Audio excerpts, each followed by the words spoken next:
Hello guys and welcome to Motorbeam.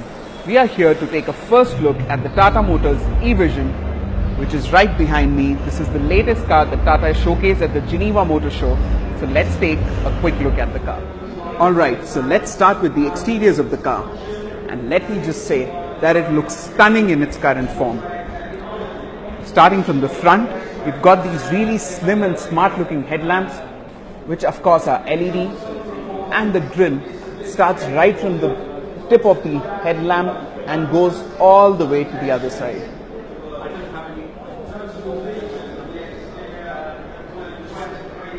It's got these amazing and huge alloy wheels, which I'm sure are just for the show car, and the actual car would come with smaller wheels, which are definitely more practical for our roads.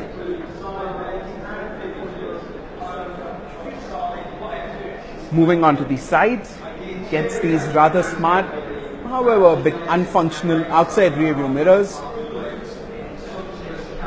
and the grab handles draw inspiration from JLR vehicles like the Velar and others.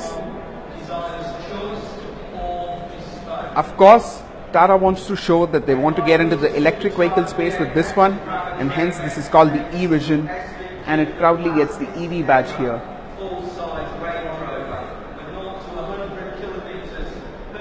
At the rear, you again have slim looking tail lights and a rear diffuser.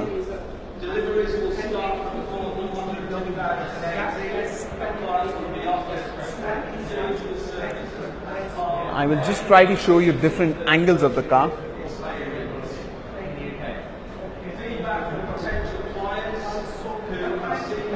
The car here on display gets a glass roof. You can see it from here. It's a full glass panoramic roof.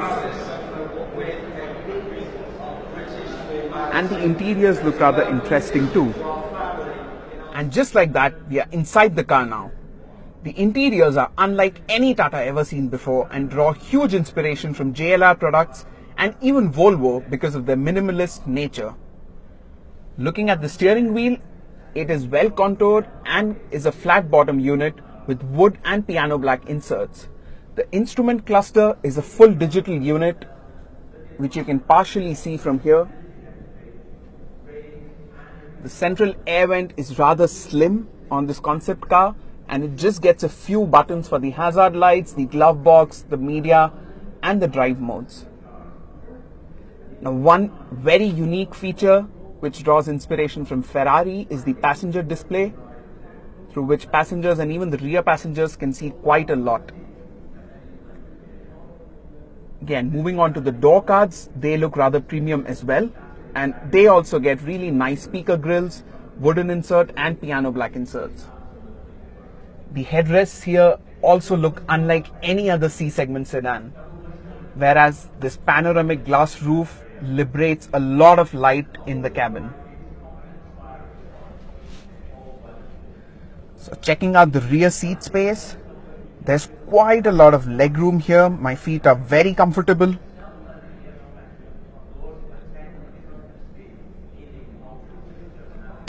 And there's an interesting central armrest as well, which seems to have space for rear seat controls, which may be added at a later stage.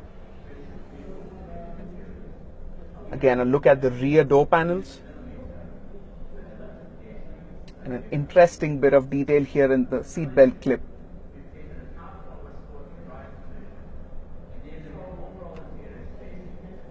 To improve the sound experience, Tata seems to have added a speaker at the top of the roof as well.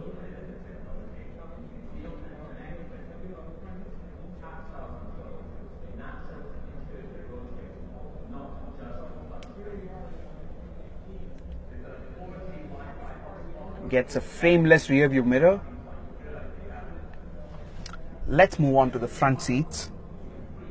Alright, having seen the interiors from the rear seat, let's now jump onto the front seat and take a detailed look at the interiors, because there are a lot of interesting elements in here. Right off the bat, there are electrically adjustable seats, and there's a lot more to the seats. They are ventilated as well, as you can see. Now let's jump in and take a detailed look.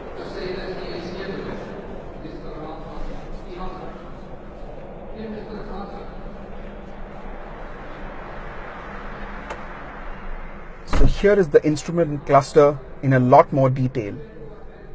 The graphics look rather nice and funky.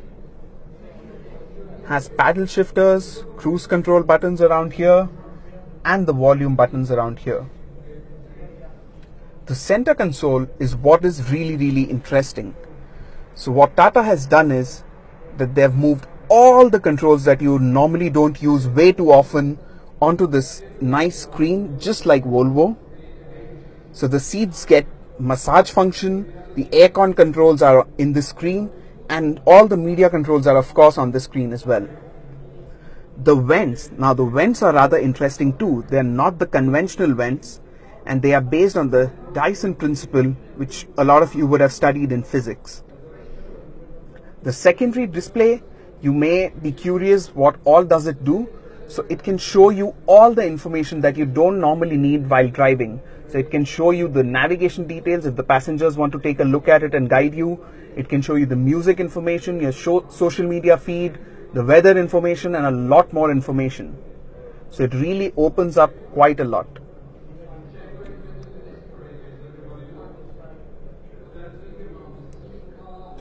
The wood here looks really rather premium. Now the sound system, I've been told, is a really high-end system that has been developed by Tata with the help of some experts. It is not branded like the other cars like JBL or Harman Kardon, but they want us to believe that it will sound really good. Now since all the controls have moved on to the screen, and currently the car doesn't have a gear lever, there's a lot of space in between the front seats. And both the front seats also get a rather comfortable armrest.